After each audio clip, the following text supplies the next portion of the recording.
रात के 3 बज गए थे। जब लोग गहरी नींद में इस वक्त सोते हैं, तब दिल्ली के वुडवॉक्स कैफे के को-ओनर पुनीत खुराना और उनकी पत्नी मनिका के बीच झगड़ा हुआ था।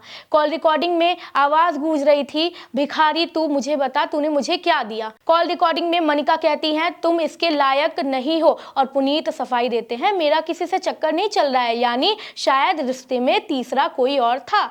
लेकिन समाज में ये पहले से निर्धारित कर दिया गया है कि दोषी कौन होगा। क्या थप्पड़ मारने की धमकी उकसावा नहीं है, या मैं तेरी शक्ल नहीं देखना चाहती, बस एक मजाक था। पुनीत खुराना ने 31 दिसंबर की रात फांसी लगाकर जान दे दी। वजह क्या थी? शादी, तलाक और एक ऐसा। देखिए, महिलाओं के लिए बहुत सारे लॉज हैं हमारे कानून में, बहुत सारे ऐसे लॉज हैं जो उन्हें प्रोटेक्ट करने के लिए, उन्हें सुरक्षित करने के लिए बनाए गए हैं।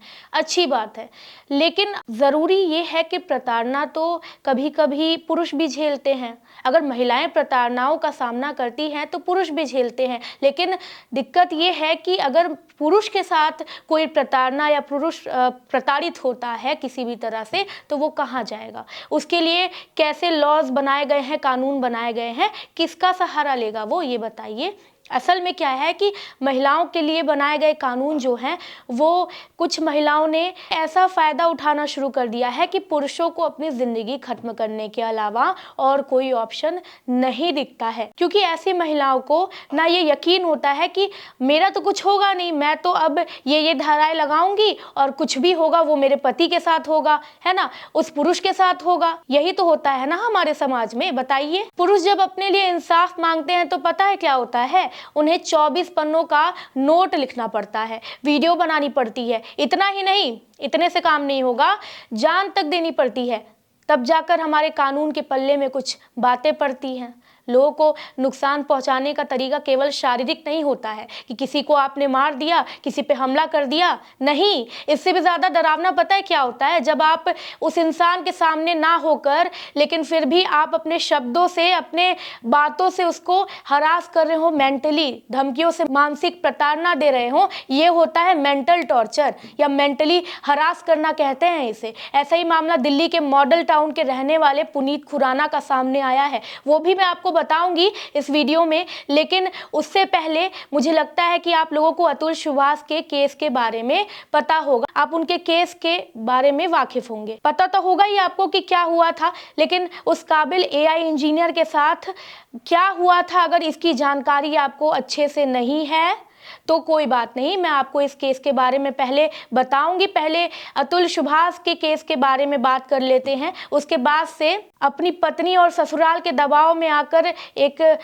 इंसान ने लाचारी और बेबसी में अपनी जान दे दी, उस केस के भी बारे में मैं आपको बताऊंगी। वो दूसरा अतुल सुभाष का केस बनने जा रहा है। देखिए, अतुल सुभाष उत्तर प्रदेश के जौनपुर में रहने वाले थे। शुरू से ही एकेडमिक यानी पढ़ाई में वो काफ़ी अच्छे थे, इसलिए वो बेंगलुरु में एक सीनियर सॉफ्टवेयर इंजीनियर के पद पर थे। सोचिए, इतने होनहार थे कि वो अपने कंपनी में बस 34 साल की उम्र में सबसे ज़्यादा काबिल एम्प्लॉय थे। अब बताइए, इतने काबिल होने के बावजूद आखिर उनके पास क्या नहीं था? सब कुछ था, है ना। पैसा था, बच्चा एक प्यारा सा उनका था, सब कुछ था। लेकिन अपनी पत्नी की वजह से मेंटली हरास होकर उन्होंने क्या किया, जो उन्हें इस वक्त इस समस्या का समाधान विकल्प लगा, यानी उन्होंने अपनी जान ले ली। उनकी इस कदम से पूरे देश में जो है वो ये चर्चा का विषय बन गया है कि महिलाओं और पुरुष के लिए बनाए गए कानून पर सवाल उठ रहे हैं। क्यों ना उठाएं सवाल, क्यों ना उठाएं सवाल।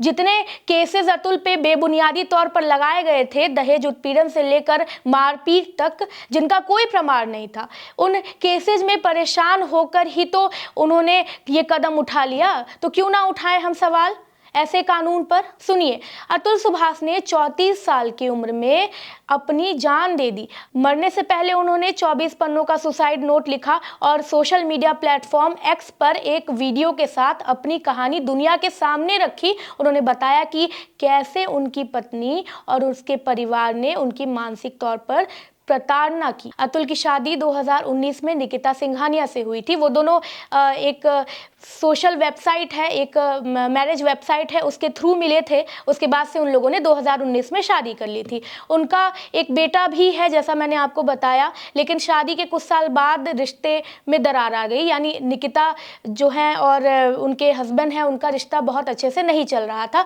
तो तलाक का केस निकिता ने फाइल किया।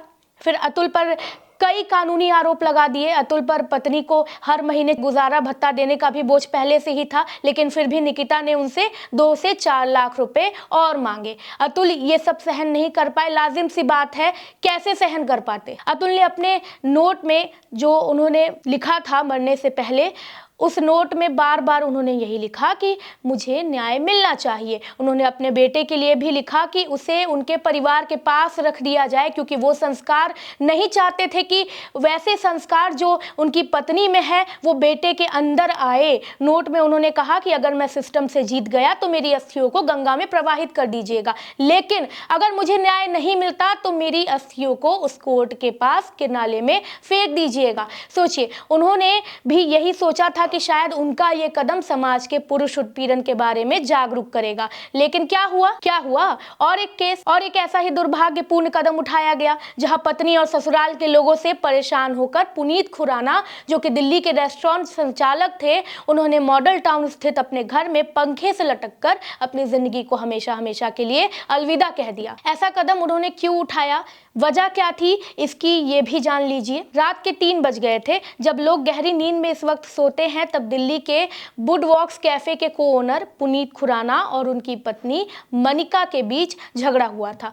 कॉल रिकॉर्डिंग में आवाज गूंज रही थी, भिखारी तू मुझे बता, तूने मुझे क्या दिया। मनिका की इस बेबाकी के सामने पुनीत की चुप्पी भी खामोश नहीं थी। वो जवाब देता है, तुम्हें क्या चाहिए। ये सवाल पूछने वाला जवाब का हकदार कब से हो गया। पुनीत खुराना ने 31 दिसंबर की रात फांसी लगाकर जान दे दी। वजह क्या थी? शादी, तलाक और एक ऐसा सिस्टम जो पुरुषों के दर्द को अनदेखा करता है।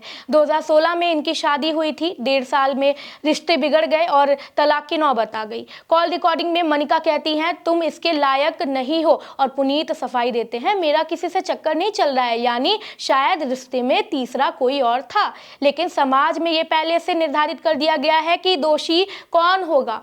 मॉडर्न टाउन थाने में जांच चल रही थी, लेकिन सच में किसी को जांच की परवाह थी? सच जानने की परवाह थी? पुनीत के परिजन सदमे में थे। एक माँ जिसने अपने जवान बेटे को खो दिया, जिसने उसे फांसी के फंदे पर लटकते देखा, अब मीडिया से यही गुजारिश कर रही हैं कि मुझे इंसाफ चाहिए, मेरा बेटा चला गया। पर इंसाफ वो तो तारीखों की फाइलों में दफन है ना भाई। पुनीत के पिता ने दावा किया कि उन्होंने शादी के वक्त 1.65 करोड़ रुपए दिए थे, साथ ही घर भी बेच दिया था। ऐसा लगता है कि शादी कोई रिश्ता नहीं बल्कि बिजनेस डील है, और जब डील खराब हो जाए तो भुगतान सिर्फ एक पक्ष करेगा। कानून जो सुनता है पर समझता नहीं है। पुलिस रिपोर्ट कहता है कि 16 मिनट की कॉल रिकॉर्डिंग में किसी भी तरह का उकसावा नहीं दिखाया गया है। सर आप ये बताइए जरा कि क्या थप्पड़ मारने की धमकी उकसावा नहीं है, या मैं तेरी शक्ल नहीं देखना चाहती, बस एक मजाक था?